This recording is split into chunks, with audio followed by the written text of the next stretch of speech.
오늘 이 설교 제목은 반전되는 운명들입니다. 제가 어제 이제 CTS 20주년 개국 기념방송 음악회가 있어서 갔다 왔는데요. 거기에 이제 송솔라무 씨라고 플로리스트가 등장을 해서 연주를 했는데 굉장히 은혜를 받은 곡이 하나가 있습니다. 그게 뭐냐면 조금 이따 이제 제가 같이 한번 나눠볼 텐데요. 어떤 제목이냐면 이 북에서의 기도라는 책입니다. 근데 기도의 그 곡인데요. 여기에 사연이 하나 있습니다. 제가 잠깐 읽어드릴게요. 이 곡은 극동방송국 채플실에서 생방송 20분 전에 쓴 곡입니다. 생방송에서 할 곡들을 피아니스트 이미연 씨와 함께 연습하던 중 머릿속에 어떤 그림이 그려지기 시작했습니다. 그것은 북에서 어떤 중년의 여인이 성경책 한 권과 라디오에서 불러나오는 방송을 들으면서 기도하는 모습이었습니다. 그 기도의 내용은 몰랐으나 한참을 기도하는 여인의 모습은 너무나도 간절했습니다. 이 그림이 그려지면서 어떤 멜로디가 자꾸 들려오는 듯 했고 저는 그 멜로디를 휘슬로 흥얼거렸습니다.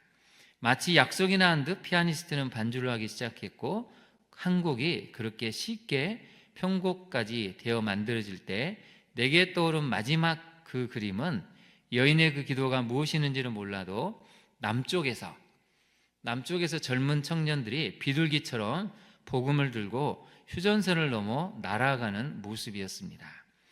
우리는 라디오를 틀면 세련된 음악이 나오는 채널로 손을 돌립니다.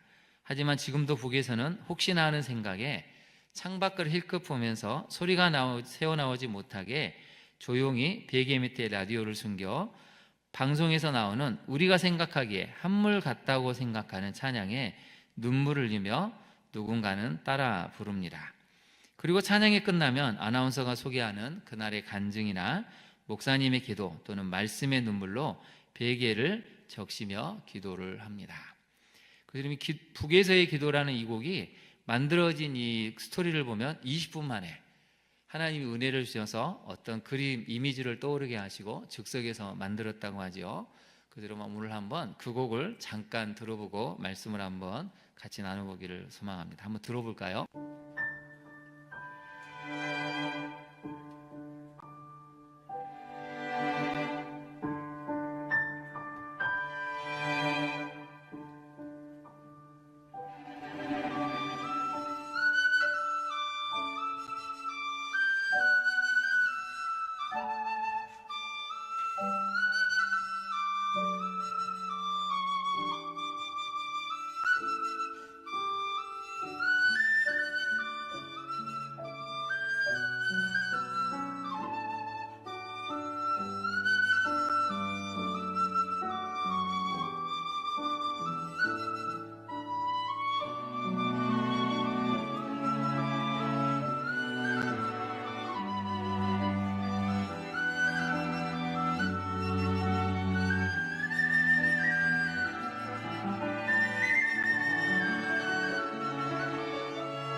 박수 한번 쳐야 되겠죠.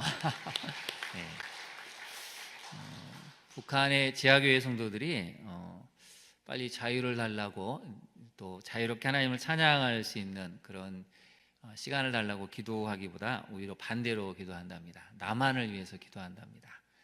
우리 남한의 성도들이 믿음이 떨어지지 않도록, 우리 남한의 성도들이 세속화되고 타락하지 않도록 거꾸로 우리 남한의 교회들을 걱정하면서 기도하고 있답니다.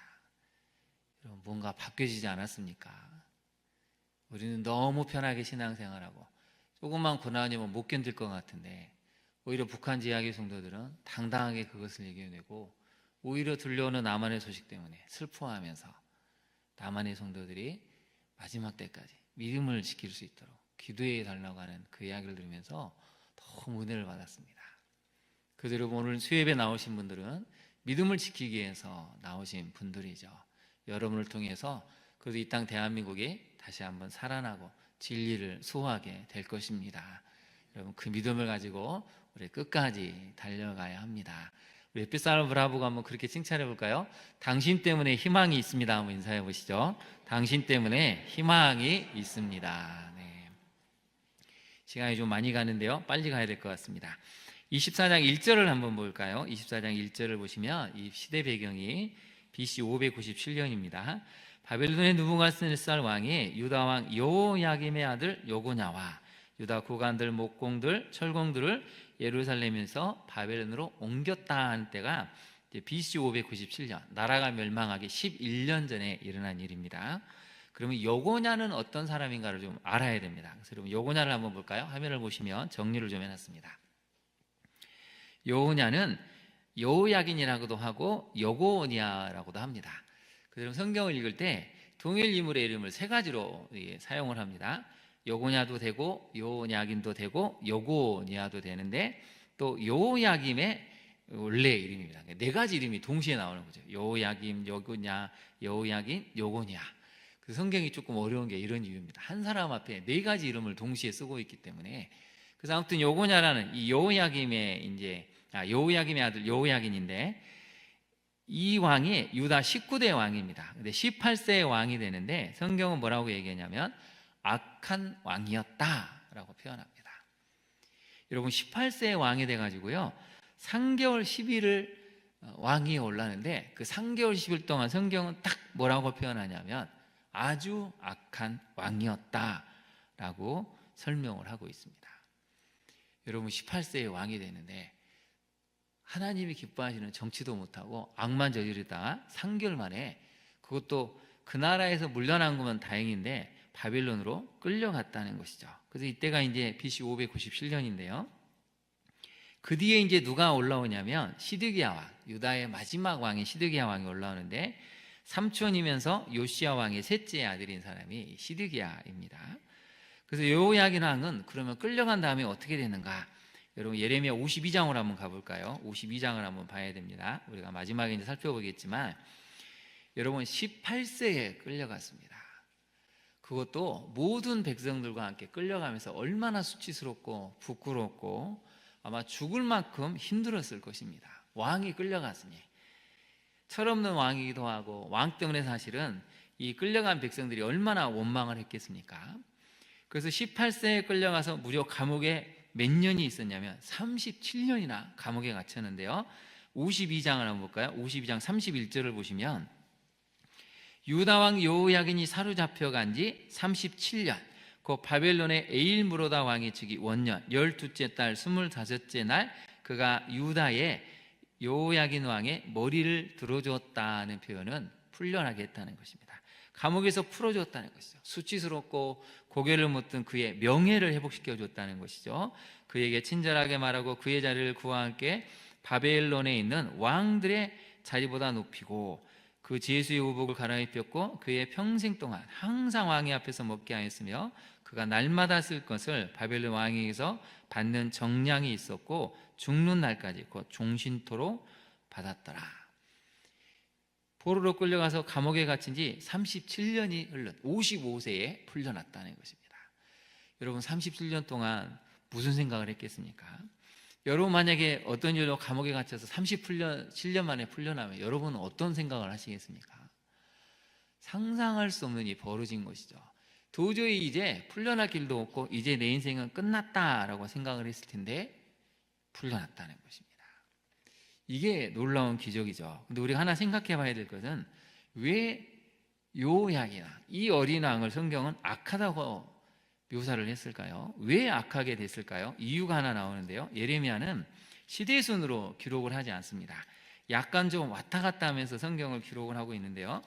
우리 36장으로 한번 가볼까요? 아버지를 좀 봐야 됩니다. 이 아버지가 얼마나 대단하게 악한 왕인지 36장 20절을 한번 보실까요? 예레미야를 읽을 때는 역사 순서가 좀 계속 왔다 갔다 한다는 것을 보시고 이해를 하시고 보셔야 예레미야가 조금 정리가 됩니다.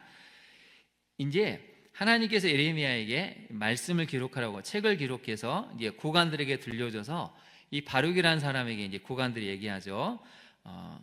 이 책을 기록한 것을 이제 우리한테 주라 그래서 두루마기를 가지고 이제 왕 앞에 이야기를 합니다. 그래서 여러분 볼까요? 36장 21절을 보시면 왕이 여호디를 보내어 두루마를 가져오게 하며 여호디가 서기관 1, 2, 3의 방에서 가져다가 왕과 왕의 곁에서 모든 고관의 귀에 낭독하니 그때는 9째 달이라 왕이 겨울 공장에 앉았고 그 앞에는 불피운 화로가 있더라. 23절을 읽어볼까요? 시작. 여호디가 서너 쪽을 낭독하면 왕이 칼로 그것을 연하여 베어 화로틀에 던져서 두루마리를 모두 태웠더라. 분명히 하나님께서 예레미야에게 말씀하신 것을 선지자 바룩이 기록한 걸 이 고관들이 떨면서 이거 하나님의 말씀이다 하고 가져와서 왕에게 읽어드리기를 요청해서 왕이 읽어보라 하고는 듣자마자 어떻게 했습니까? 서너 쪽씩 칼로 촥촥 찢어서 불로 태워버렸습니다. 여러분 엄청나게 악한 사람이죠. 강팍한 사람입니다. 그래서 성경은 이렇게 표현하죠. 24절 한번 볼까요? 왕과 그의 신하들이 이 모든 말을 듣고도 두려워하거나 자기들 옷을 찢지 아니하였고 엘라단과 들라야와 그마레가 왕께 두루마리를 불사르지 않도록 하려도 왕이 듣지 않았다라고 합니다. 심지어는 바룩과 예레미야를 잡으라고 명령까지 내리죠. 그래서 안타깝게도 이 여호야김도 쇠사슬로 묶여서 바벨론으로 끌려간 다음에 죽습니다. 여러분 아버지가 그렇게 끌려가고 죽는 걸 봤으면 아들은 어떻게 해야 되죠? 정신을 차려야 됩니다. 아버지의 뒤를 이으면 큰일 나겠구나. 하나님은 살아계시니까 나라도 정신을 차려서 아버지의 뒷길을 걸어가면 안 되겠구나. 아버지의 뒷모습을 쫓아서 가면 안 되겠구나. 이렇게 했어야 되는데 똑같이 악을 행해가지고 결국에 본인도 끌려갑니다. 여러분 이게 참 무서운 것입니다. 악한 아버지 밑에서 악한 아들이 나와버렸다는 것이죠. 물론 성경은 그렇지 않죠. 악한 왕 아버지 밑에서도 선한 아들이 나오기도 합니다. 그런데 오늘 본문은 이 여호야김의 아들 여호야기는 아버지의 길을 쫓아가서 그도 똑같이 바벨론으로 끌려갔고 37년 동안 감옥에 갇혔다는 것이죠. 근데 여러분 52장을 보니까 성경은 뭐라고 얘기합니까? 하나님이 바벨론 왕의 마음을 감동을 시키셔가지고 풀어나게 해주셨다는 것이죠. 그래서 여러분 첫 번째 메시지를 한번 살펴볼까요? 성경이 말하는 복된 인생이 뭐냐면 같이 한번 읽어보겠습니다. 시작. 반 이후에도 하나님의 긍휼을 잊고 풀려나는 인생이 복된 인생입니다. 여러분 여호야기는 끝났다고 생각했을 것입니다. 이 젊은 나이에 왕위에서 폐위가 되고 외적이 쳐들어와서 자기를 사로잡고 백성들을 사로잡고 울면서 갔습니다. 이제 풀려날 길이 없는데 놀라운 것은 하나님의 때에 하나님이 풀려나게 하셔서 남은 인생은 존중을 받고 왕으로서 위치로 회복을 하고 죽는 날까지 바벨론에서 평안한 삶을 살다가 세상을 떠났다는 것이죠. 그때서야 아마 비로소 하나님을 만나게 됐을 것입니다. 그래서 우리도 기도해야 됩니다. 우리가 설령 하나님의 진노하심을 입을 수 있는 큰 죄와 악과 허물을 가졌을지라도 하나님은 심판 이후에 반드시 무엇을 있게 하십니까? 긍휼을 있게 하신다는 것입니다. 그래서 풀려나는 인생이 된다는 것이죠. 여러분의 인생의 때로 하나님의 심판이 있을 것 같고 감옥에 갇히는 상황이 있는 것 같아도 하나님은 여러분에게 늘 긍휼을 베푸시고 사모하는 자에게 은혜를 주시기를 원하시기 때문에 여러분의 인생은 풀려나는 인생이 된다는 것입니다. 그래서 여러분 스스로 늘 자신감을 가지셔야 됩니다. 나는 복 있는 인생이다. 복 받은 인생이다. 왜요? 요 야긴도 37년 동안 감옥에 갇혔는데 풀려나지 않았습니까? 근데 이 수협에 이렇게 하나님의 은혜를 사모하고 말씀을 들으려고 하는 여러분에게 하나님은 얼마나 더 많은 긍휼을, 얼마나 더 많은 은총을 여러분에게 베푸시겠습니까? 그래서 여러분 스스로 그런 하나님의 긍휼을 잊고 있는 인생이라 생각하시고 나는 복 있는 인생, 복 받은 인생이라고 스스로에 대해서 자부심을 가지셔야 합니다. 우리 한번 가슴에 손을 얹고 저를 한번 따라해 보실까요? 나는 복 있는 인생입니다. 복 받은 인생입니다. 왜요? 왜 그렇습니까? 하나님의 긍휼을 잊기 때문에. 옆에 사람에게도 한번 인사해 보실까요? 당신도 그렇습니다. 한번 인사해 보시죠. 당신도 그렇습니다. 예. 옆에 있는 분들도 복 받은 인생, 복 있는 인생이죠. 복 받은 인생, 복 있는 인생은 어떻게 대우해 줘야 됩니까? 예, 잘 해줘야 됩니다. 잘 대해 주시고 그 사랑을 가지고 또 힘들어하는 사람들을 섬겨야 한다는 것이죠. 적용을 한번 해볼까요? 하나님의 심판으로 인해 모든 것을 상실한 상태입니까? 내가 잘못해서 욕심을 부려서 하나님이 꼭 하지 말라는 것을 기필코 해가지고 다 무너져서 모든 것을 상실한 상태입니까? 그럴 때 하나님의 긍휼을 기대하며 회복의 때를 기다리고 여러분 인내하고 있습니까? 시간을 단축시키는 비결은 그 고난의 때를 처절하게 회개하고 인내하면서 견디면 37년이 3년 7개월이 될 수도 있고 37일이 될 수도 있습니다. 중요한 건 하나님께로 돌아가는 마음이죠. 여러분 모든 것을 잃었을지라도 요 이야기를 하나님이 풀어내시는 것처럼 우리 인생도 그렇게 풀어내신다는 것이 오늘 성경이 들려주는 중요한 마음이죠. 두 번째 메시지를 한번 살펴볼까요? 오늘 두 번째 메시지는 저는 이 구절이 오늘 제일 많이 묵상이 됐는데요. 7절을 한번 보시겠습니다. 7절을 보시면 내가 여호와인 줄 아는 마음을 그들에게 주어서, 거기다 한번 밑줄을 그어보실까요? 내가 여호와인 줄 아는 마음을, 별표를 하셔야 됩니다. 우리 결혼하신 우리 남자분들 한번 대답해 보시죠. 결혼할 때, 이 결혼하기 전에 아내분의 마음을 얻기 위해서 죽도록 노력해 보셨습니까? 우리 김여우 기장님 웃으신 거 보니까 아마 죽을 것 이상으로 노력을 하신 것 같습니다. 여러분 마음을 얻는다는 건 어려운 일입니다. 여러분 옆에 성도님들 마음은 얻기가 쉽습니까? 어렵습니까? 한번 바라보시죠. 옆에 성도님들 마음을 얻기가 쉽습니까? 어렵습니까? 네. 대답하기가 좀 애매하죠. 쉽다고 하면 좀 그럴 것 같고 어렵다고 하자니 또 그럴 것 같고. 여러분 하나님은 어떠실까요? 하나님은 어떠신 것 같습니까?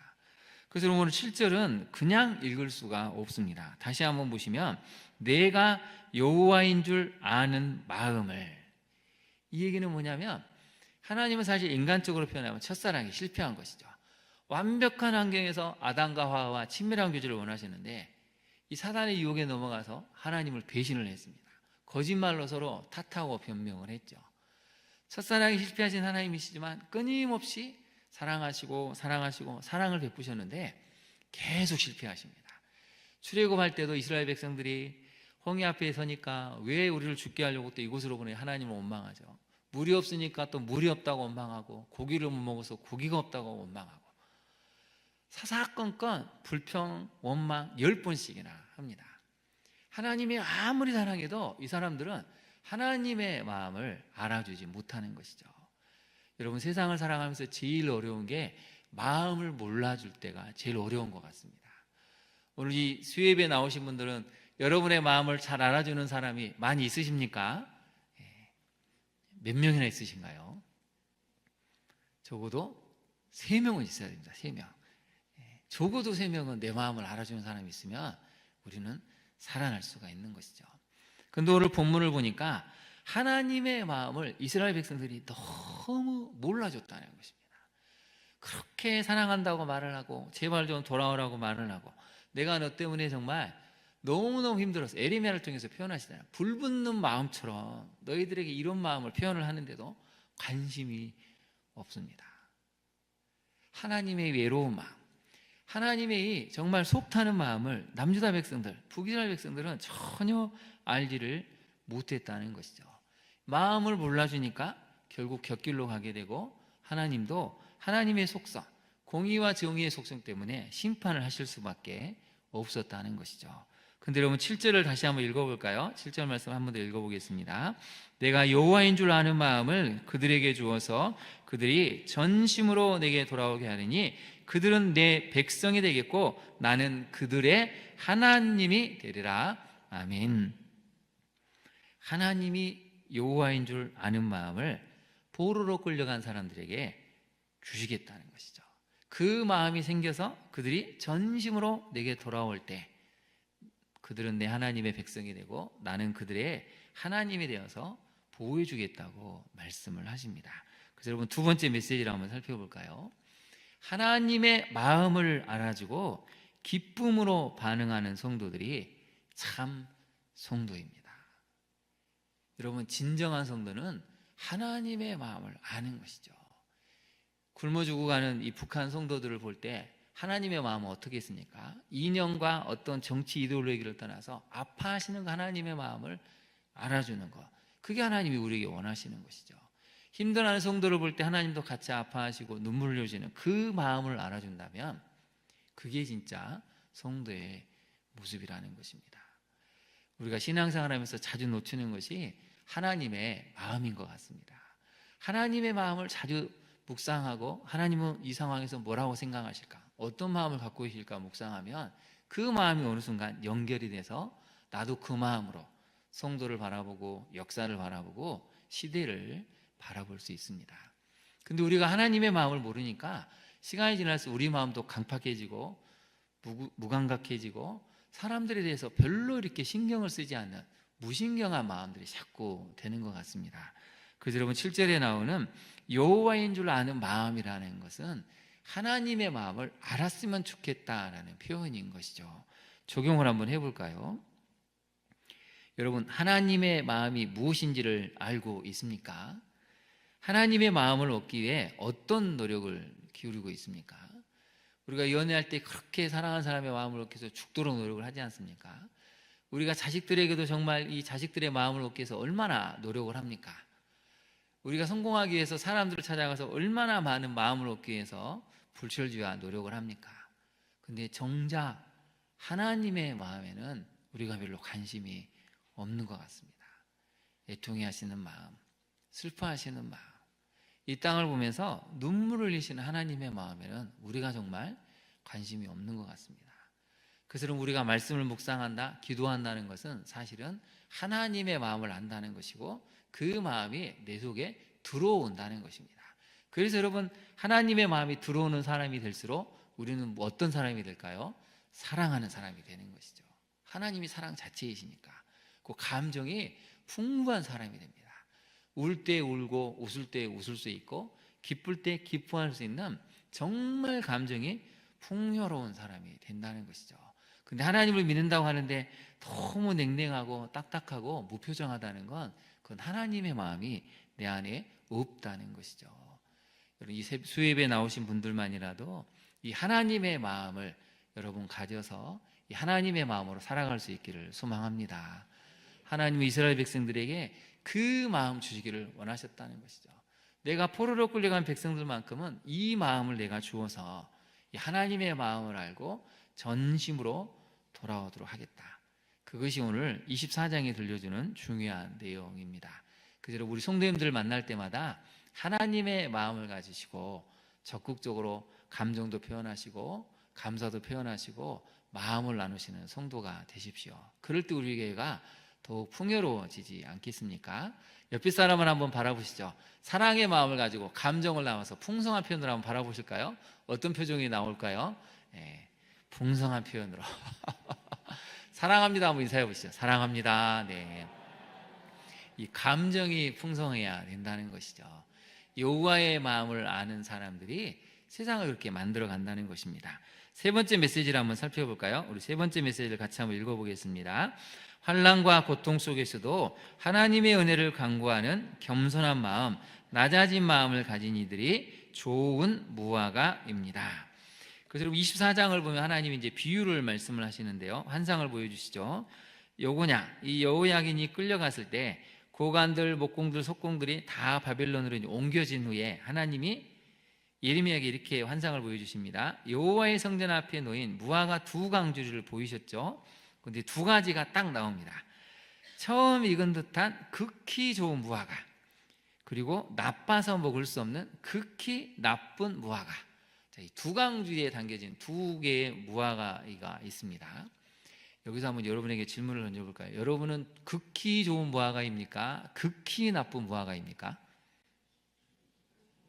네. 대답을 잘해야 되겠죠.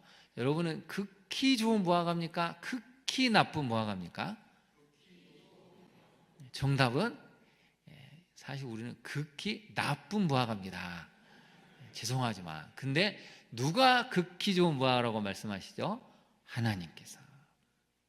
하나님께서 우리를 보시고 극히 좋은 무화과라고 하시죠. 이유가 있습니다. 여러분, 극히 좋은 무화과가 누구냐면, 오늘 성경을 한번 볼까요? 다시 한번 본문을 보시면 5절을 한번 보겠습니다. 이스라엘은 여호와께서 이와 같이 말씀하시니라. 내가 이곳에서 옮겨, 예루살렘에서 옮겨 갈대아인의 땅에 이르게 한 유다 포로를 이 좋은 무화과 같이 잘 돌볼 것이라. 여러분, 예루살렘이 멸망할 때 남아있던 사람들이 어떤 사람들이었습니까? 끝까지 예레미야 말을 안 듣고 죽이려고도 했고 때리기도 하고 웅동에 던진 사람들이 사실은 멸망하기 직전에 예루살렘 백성들이었습니다. 근데 나라가 망하고 나니까 그 중에 거의 3분의 2 이상이 다 죽고 바빌론으로 끌려갔습니다. 남아있는 사람들은 힘들었죠. 여러분, 객관적으로 보면 끌려간 사람이나 남아있는 사람이나 하나님 보시기에는 다 극히 나쁜, 도저히 먹을 수 없어서 그냥 시궁창에 던져버려도 이상치 않은 그런 아주 나쁜 무화과인데, 하나님은 뭐라고 말씀하시냐면 포로로 끌려간 사람들이 바로 극히 좋은 무화과라는 것입니다. 여기서 이제 우리가 고민을 해봐야 됩니다. 왜 그 사람들은 똑같았는데, 나라가 멸망하기 전까지 예레미야를 원망하고 하나님을 믿지 않고 끝까지 대적을 했는데, 왜 그 사람들은 극히 좋은 무화과고 남아있는 사람들은 극히 나쁜 무화과입니까? 이게 이제 우리가 풀어야 될 마음이라는 것이죠. 먼저 8절을 한번 볼까요? 8절을 보시면 여호와께서 이같이 말씀하셨죠. 내가 유다의 왕 시드기야와 그 구관들과 예루살렘의 남은 자로서 이 땅에 남아있는 자, 애굽 땅에 사는 자들을 나빠서 먹을 수 없는 이 나쁜 무화과 같이 어떻게 한다고요? 버린다는 것입니다. 근데 버린데 어떻게 버리시냐면 9절을 한번 볼까요? 그들을 흩어서 환난을 당하게 합니다.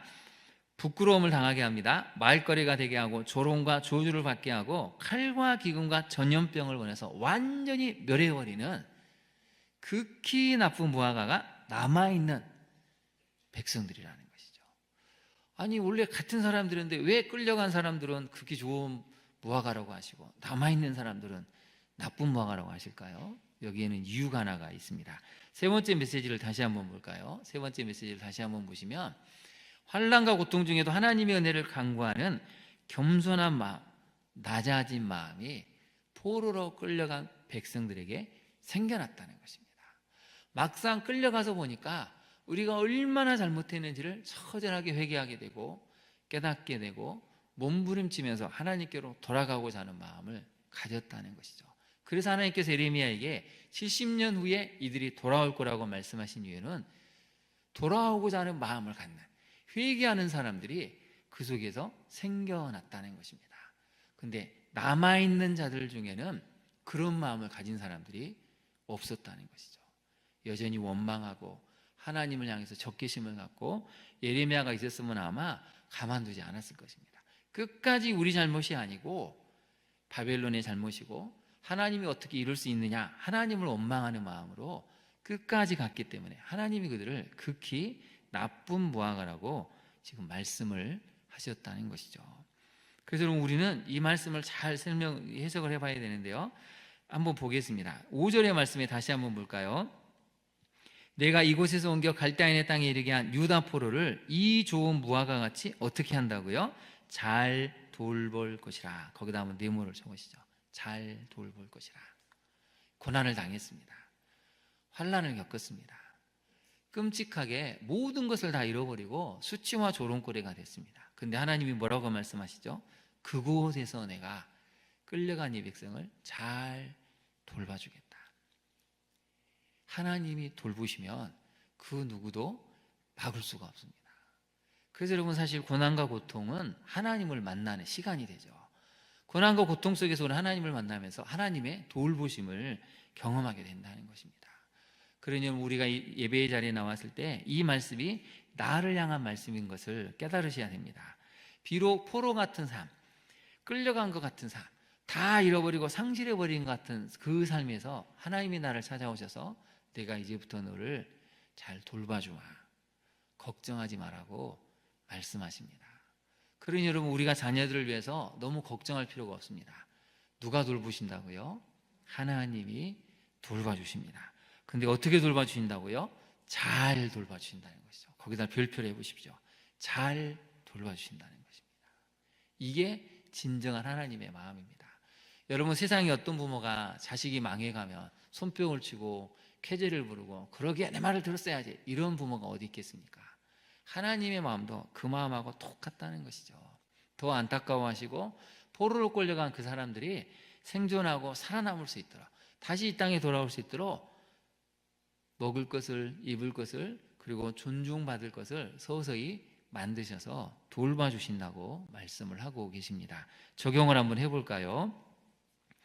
여러분, 환난과 고통이 있을 때 나는 어떤 마음을 주로 갖습니까? 여러분, 환난과 고통을 당할 때 하나님을 향해서 어떤 마음을 가지시나요? 허물과 부족함이 많은 나를 좋은 무화과로 여겨주시는 하나님을 찬양합니까? 하나님은 우리를 보고 좋은 무화과라고 말씀을 하십니다. 다시 한번 질문을 던져볼까요? 여러분은 좋은 무화과입니까? 나쁜 무화과입니까? 네. 수식어가 붙어야겠죠?